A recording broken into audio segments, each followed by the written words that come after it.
maanta adduunku afar revolution buu ayaa dhacay ama afar kacdoon baa dhacay kacdoonka afar baa dhacay oo ah AI machine learning artificial intelligence robotics. Nowadays we're constantly distracting ourselves. Either we're on social media, we're scrolling through TikTok, Snapchat, Instagram, you name it, apps, right? And think about it, wallahi, as much of entertaining these are very dangerous and harmful to our society, right? Because what kind of information are you gaining? Because that phone could either destroy your future or it could build. markuu qofku Allah musta'aan rabo inuu xirfad barto challenge aad u badan baa soo wajaha challenge-kaas oo kala baxay mindset-kii iyo skill-kii inaad gaingaraysid iyo toolskii yani wuxuu u baranayay markaa qofka resistant baa ku yimaada caqabado iska caabin baa ku timaada gudihiisa. The first thing aniga personally discovered يعني arkay through my experience was you have to build internally how you feel about yourself, what type of person aad tahay, sidee wax u barataa, understanding learning skills, because this is wax u baratid ama barto right qof walba waxay leeyihiin their own learning styles. Asalaamu calaykum waraxmatullaahi wabarakaatu. soo dhawaada axbaabta dhammaantiin kusoo dhawaada podcastkeenii maanta waxaa kan marti noogu ah miski abshir. miski waa software engineer kasoo shaqaysay Fortune 500 companies waaweyn ee Mareykanka. waddankan Mareykanka ayay ku nooleed muddo 12 sano. miski waa dadka tirada yar ee xirfadaha wax ku oolka noloshooda bartay sidoo kalena dhisay business and technology-da la xiriira. miski farxad bay noo tahay inaad xagan maanta waa aragnimada nagula wadaagtay. soo dhow. mahadsanid. Thank you for inviting me. adduunku waa isbedelay. haddii uu qof hayna daawanaya hadda wax kalena Allah musta'aan nii sheegaynaa miski sidoo kale Englishkayga iyo Soomaaligeena waa isku keen dhexdiri doontaa. kuwiina rabay Allah musta'aan inaad Ingiriiska barataan waxay noqon doontaa laba sectionba aqoon qaadan doontaan. sidoo kale waxay noqon doontaa inaad aqoontii Allah musta'aan iyo xirfadaheedii waa aragnimadeedii inaad qaataan. talabaad oo ah inaad luqadda Ingiriiska barataan. marka insha Allah hadii la yiraahdo waa isku dhexdiri doonaa. miski haddii uu qof hadda daawanaya ama aan horey noo garanayn uu muuqaalkan soo dhuftay uu ina daawanayo sabab ayuu inoo daawan karaya mise muxuu naga faa'iideeyaa? horta ka bilaawno the fact ku jirno fourth industrial revolution, which is the whole idea of markay adduunka economically is bedelay to the industrial revolution oo factory-yaashii oo wax abuurka sameynaya la abuuraya. hadeertaan waxaan ku jirnaa intii afaraad oo ah technology-ga, artificial intelligence, IoTs, robotics. adduunka wuu tagay. yes. isbedel badan baa ku dhacay. marka qofkan isbedelkaas la qabsan Allah musta'aan ama si degdegan ula qabsan uu ka dib dhacayaa oo adduunkii uu ka dib dhacayaa. marka sababtu aad noo dhageysanaysaa waxa weeyaan maanta adduunku afar revolution buu ayaa dhacay ama afar kacdoon baa dhacay. hadda kacdoonkii afraad baa dhacay oo ah AI iyo machine learning iyo artificial intelligence iyo robotics. marka miski hadda waxa uu shaqaysaa Fortune 5 company 500 company la yiraahdo. marka 500 company ugu degsiya badan leh waddanka Mareykanka ayaa la yiraahdaa Fortune 500. marka wax badan baynu aragnimada ka baran doonaa. miski waa tuma miski horta intaynan u guda gelin. waxaan ahay dumar Soomaaliyeed. dumar Soomaaliyeed.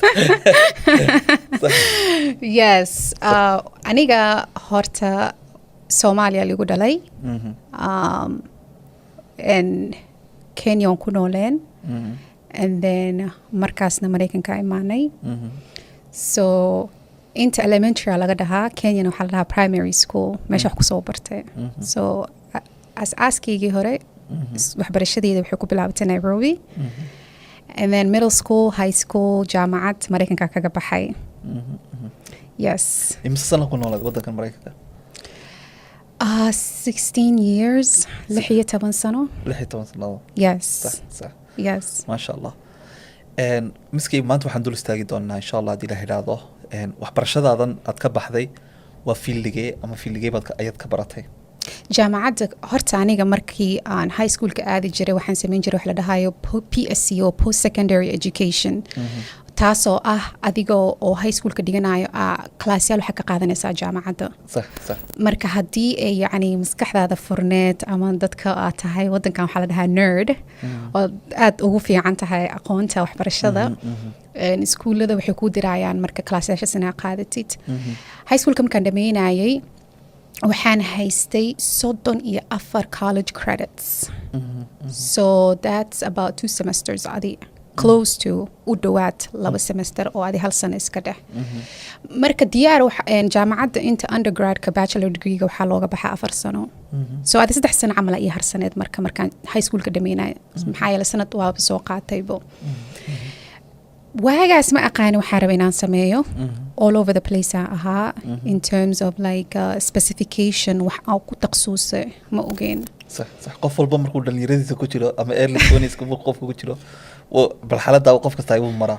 yes yes marka high schoolkii aan ka baxay waxaa u transfer gareeyay State University oo la dhahayo St. Cloud State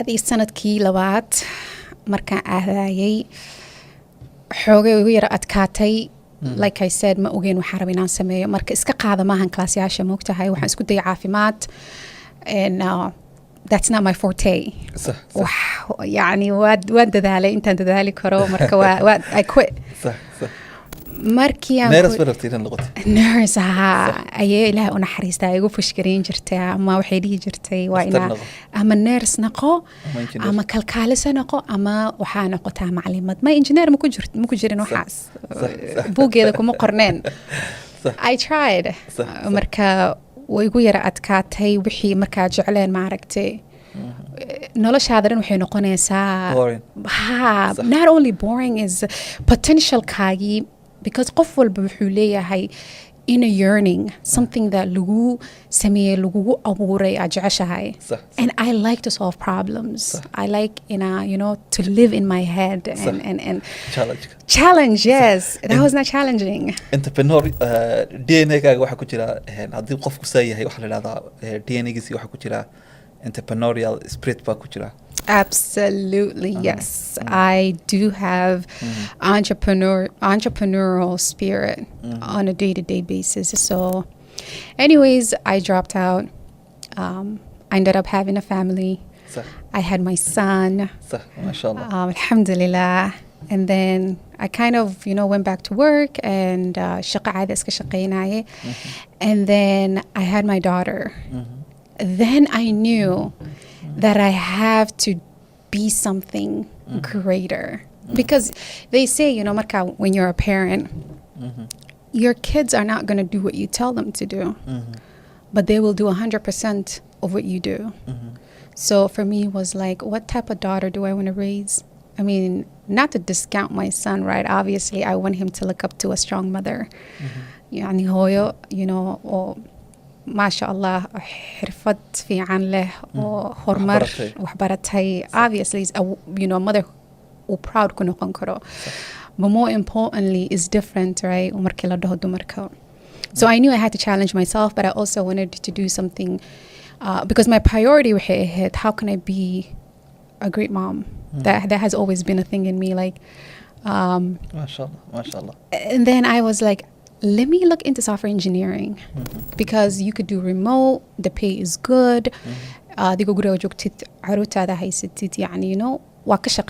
Obviously with the right help. Then I went back to school. So option about that high state or commit bachelor software engineering, the degree itself. In those specifications, cybersecurity, so many fields. So, and I'm very exploratory. I like to have as much information as I can before I make, a decision.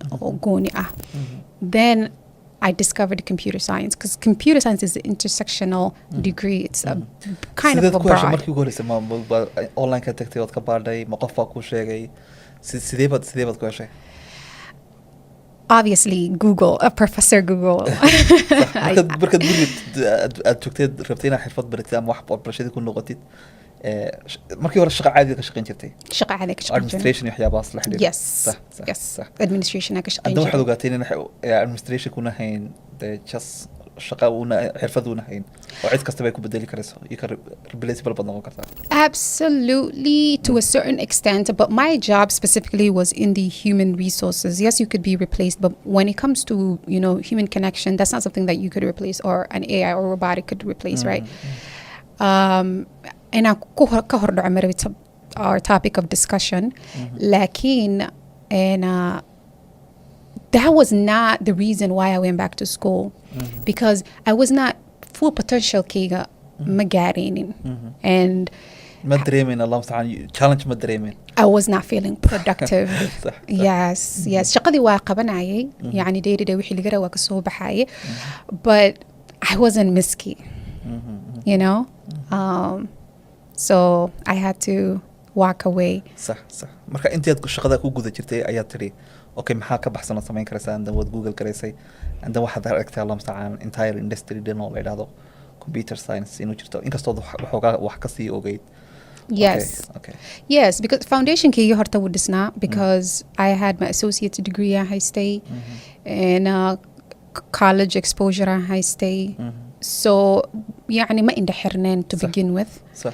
لكن how can I challenge myself? How can I discover truly who I am? Sidee يعني وقاري كرا what I was meant to be. That was سؤالها personally High State that I had to discover, and I had to discover obviously through academia. Yes. Okay. صح. markuu qofku Allah musta'an rabo inuu xirfad barto challenge aad u badan baa soo wajaha oo markaad xirfad baranaysid anuu hadda dhowr xirfadood oo waxaan bartay content creation kamid yahay dropshipping kamid yahay social media marketing kamid yahay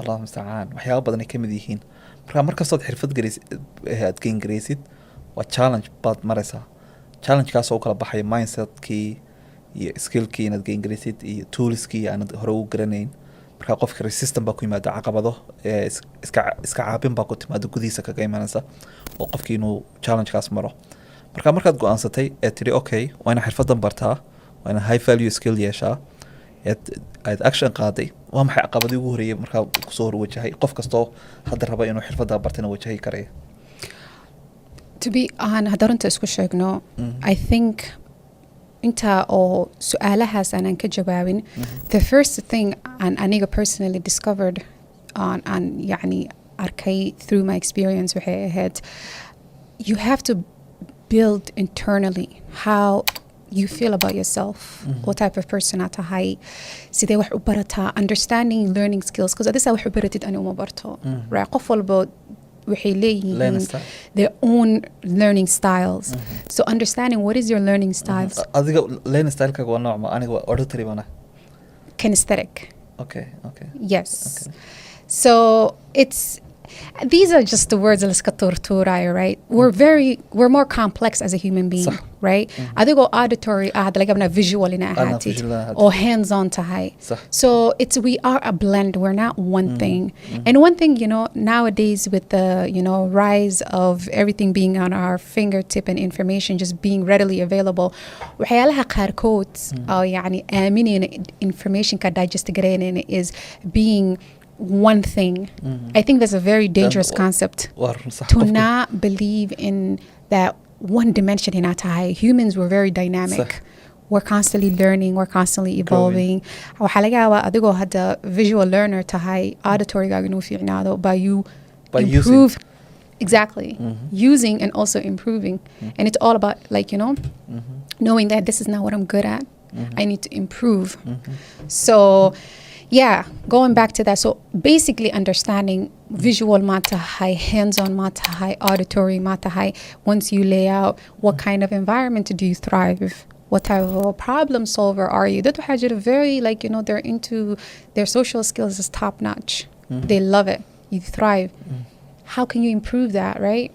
And how can you find spaces that with those skills? You're analytical. You're good at numbers. You're good at coding. You're good at all this stuff. So how can you improve that? It's all about understanding yourself and then tailoring your experiences into what you're good at. So I think once I cover garaysid qofkaa tahay qofkaa tahay waxyaalaha ku fiican tahay also waxyaalaha ku xun tahay so it's not going to be as much challenging as you mastering a skill because that's the basic. صح adigu miski ahaan allah mustacaan sidee baad ku soo heshay naftaada waxaad ku fiican tahay journey nooceed martay waayo qofku waxa la yiraahdaa saddex waxyaabood baa ugu adag ama laba jeer buu qofku dhashaa marna waa markuu caadiga u dhalanayo oo caloosha hooyadii ka soo baxayo marna waa markuu soo helayo wuxuu ku fiican yahay iyo wuxuu rabo marka qof inta wixii ku xigo waa easy way fudaanaysaa qofka markuu ogaado wixii marka adiga safar noociyay kugu qaadatay muddo intee leeg bay kugu qaadatay inaad naftaada fahamtid muddo intee leeg bay kugu qaadatay inaad safarkaa martid That's a great question. سؤال عادي أد وفيعن. My journey is I'm still in the middle of it. I'm still discovering myself. This is not it's an endless. I think the only time or يعني enough days it is marka you know lagudugo. But the rest is as long as I know Shahai, you're going to learn something about yourself. You have to have a growth mindset. And growth mindset is not like you read a book here or you know and you do a course there. Maahan. It's constantly challenging yourself, discovering who you are, getting better at, you know, so it's an endless. So every time, every day, I'm learning something about myself. Yeah. صح maalin kasta waxbaad ka baranaysaa صح laakiin markaad wadada soo galaysa imika dad baa macquula waxaan arkaa dad badan oo waxay maanta arkayaan waxay yordayaan waxa fiican baa lagu oranayaa cyber security and they go to cyber security and way ka soo noqonayaan waxa fiican bay oranayaan marketingka tagayaan and then way ka soo noqonayaan waxay oranayaan war waxaan iga daabo track baa iska koraya ama waxaan iga daabo business baan bilaabanaya businesskii ma wadaya waxay joojinayaan and then صح inkastoo fiicanta oo exploration uu qofku ku sameynayo oo ku waxaynayo laakiin sidee buu qofku ku heli karayaa wadadaas uu ku gaari karayaa waayo hadduu yidhaahdo qofkii hadda xirfadii waan u baahanahay muxuu ku ogaan karayaa in xirfadani ay aad muhiim u tahay Let's go back to the you know discovering qofka tahay you foundation kaaga ku inaad dhistid waaye again what are you good at maxaa ku fiican tahay maxaa ku xun tahay what are you passionate about every single person in this world has some kind of a burning desire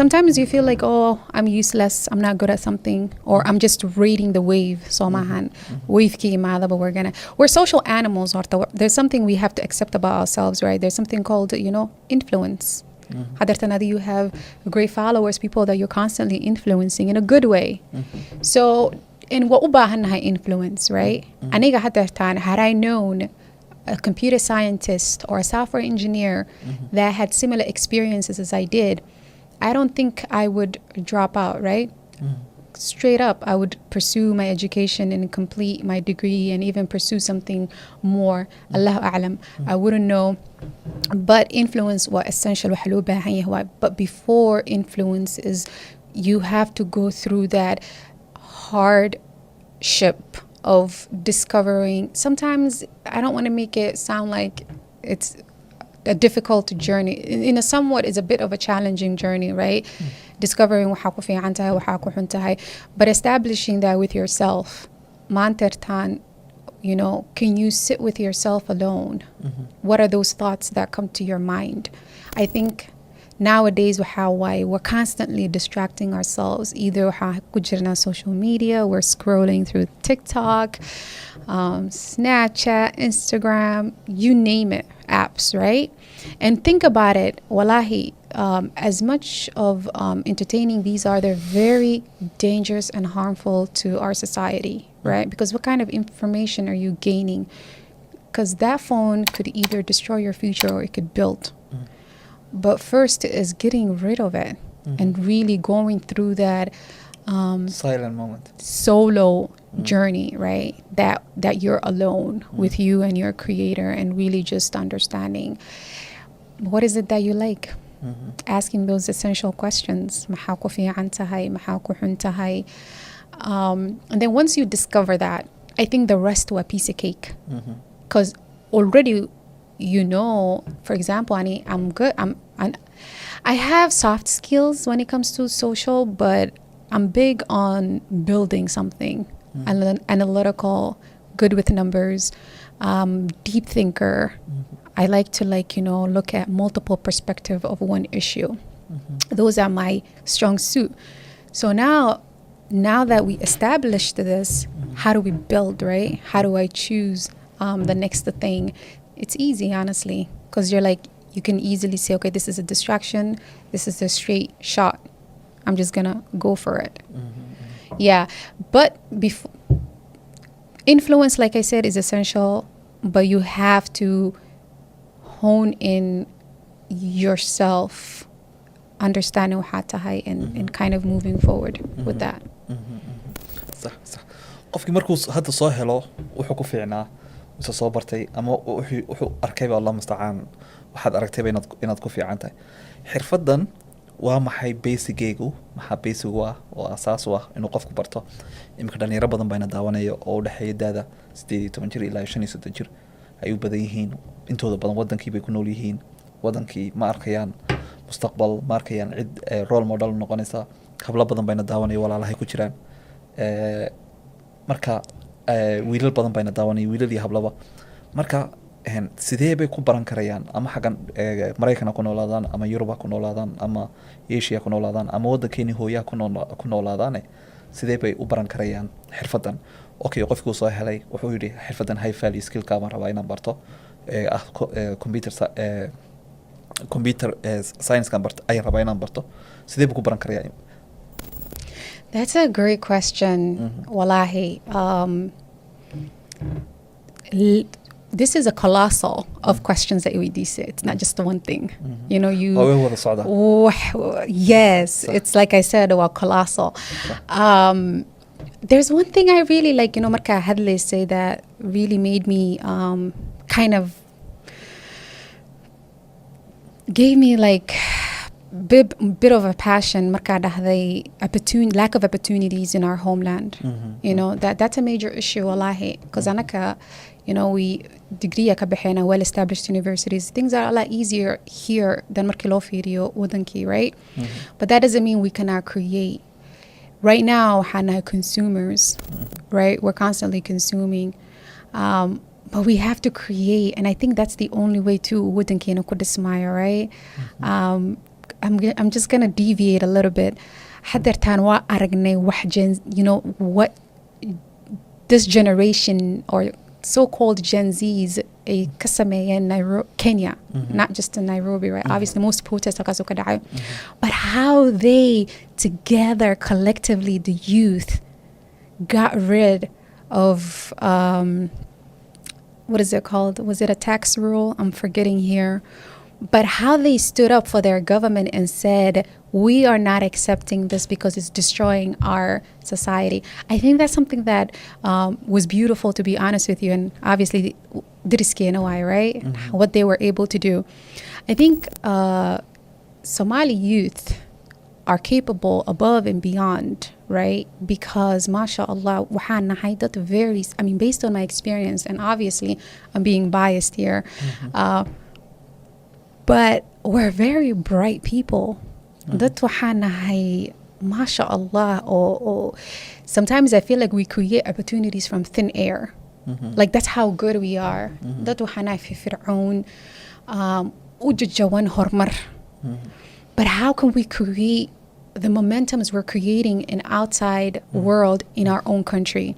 And I think this is also something collectively, like anaga hada qurba joogta, that we can contribute, right?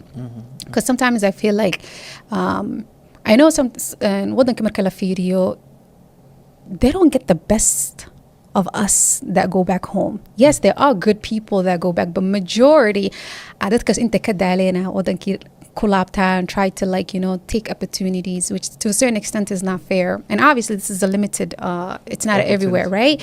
But how can the people back home create their future, and how can we as the diaspora support that? I think with a jir lagu qaban karo, and it's actually doable. To answer su'aashaada, sidee wax u qaban karaan, sidee wax u baran karaan? Xirfadii ku baran karaya. Yes, like I said, I deviated. I'm back to the topic now. The internet is very good, wadankii, right? And I don't know, I haven't like I said, Somalia lagu dhalay 4 jir ahaa, right? When my family left. So I don't know much about it, but based on the information I heard, the internet is actually greater than sometimes even in Kenya. So you guys do have access to federated information. So Asha Tala Hawaii, how can you get the best of it? So I think what personal decision. Okay, a good qofkii go'aankiiba ku gaaray wuxuu rabaa inuu computer science barto xirfadii miski barato kale ayuu rabaa inay barto ama Mareykanka ku noolaadaan ama wadanka ku noolaa marka waa maxay basic asaaska wadadee buu mari karaya maxay kala baxdaa xirfadani imsa nooc waxa jirta Allah mas'aan computer science dadkii qofkii xirfadu way isugu xiran tahay bal qof aan waxba ka garanayn oo yar ama raba kuwa imika jaamacadka galayo raba inay bartaan ha noqoto marka qof aan waxba ka garanayn haddii aan idhaahno bal u sharax majaalkaagan aad ku jirtid sidee buu Allah mas'aan ayuu qofkaas ku baran karaya waa computer science conceptkiisa guud aan sharaxno Concept, yes. Reading the history of computer science. Gorma la aasay. What was the purpose, right? Because every waxa sameynaysid waxa way foundationkiisa ina fahantid asaaskiisi ya aasay what skills do you need. Computer science is a lot of obviously algorithm, right? Mathematics, understanding discrete math. So learning about hisabatka, algebra, I mean obviously that's like a foundation, right? Understanding how algorithms work and how computers interact, right? Obviously, right now we're looking at high levels, but really, because the foundation of the hardwares we use are, you know, Boolean values, which is zeros and ones. So how do they work? What is analog? What is digital analog? Like really understanding, right? As simple as this. How does this clock? How does it work? You know, answering those basic questions. So that's what science is too, right? How does this mic work? What's behind it? So thinking scientifically. Scientifically inuu qofku fikro. Yes. Okay, taa uu fahmay qofkii basic computer skills uu leeyahay uu garanaya. Yes. Jaamacad buu ka baxay, maybe Allah mas'aan haduu raba inuu aqoontiisa sii kordhiyo. Hooyooyin baa macquul inay daawanayaan oo raba inay ubadkoogi Allah mas'aan ay la joogaan oo dugsi sare Mareykanka ka baxay ama meel kale ka baxay ama wadankii ka baxay ama Kenya ka baxay ama meel kale ka baxay oo raba inay xirfadan bartaan xirfadan marka sidee bay u baran karayaan adigu specifically tanaad qabatid Allah mas'aan lama computer science ka dhinaceed ka sii dooratay way computer science uu badan yahay Allah mas'aan Yes. inta qayb uu kala baxo bal marka hore nafaansi Well, computer science waxa obviously marka degrees qaadatid you could do so many things. You could go to cybersecurity by adding extra certificate training, right? You could do software engineering, you could do computer engineering. It's like marka dhamisid which area do you want to pick? So aniga software was a lot easier for me because like I said, I wanted to have the ability to work remote and to problem solve and to build products. So personal kayga, that was my choice. So Sidee, obviously there's a set courses marka, you know, jaamacada aadaysid to complete this degree. And I think also depends on different, there's obviously some deviation in terms of the skills that you're going to pick up in each course depending on the university. Marka, like I said, I went back to school, straight to computer science. Marka Demeyan, I went to this route. It all depends on how a personal preference. If they want, if the qofka duro inu sameeyo computer engineering, or uraba inu sameeyo software engineering, cybersecurity, artificial intelligence, robotics. It's a beautiful degree, to be honest with you, in terms of flexibility. But haddii arabtid wax specifically na wax ku takhasustid, say that software engineering, that's your forte. Why bother? Go for software engineering. Advance in that. You want to do computer engineering? Go for that, right? Build the next IoT systems that we're going to be using. So it all depends qofka wuxuu rabo ku xiran tahay, and also going back and understanding what that burning desire uu qofka haysta u yahay.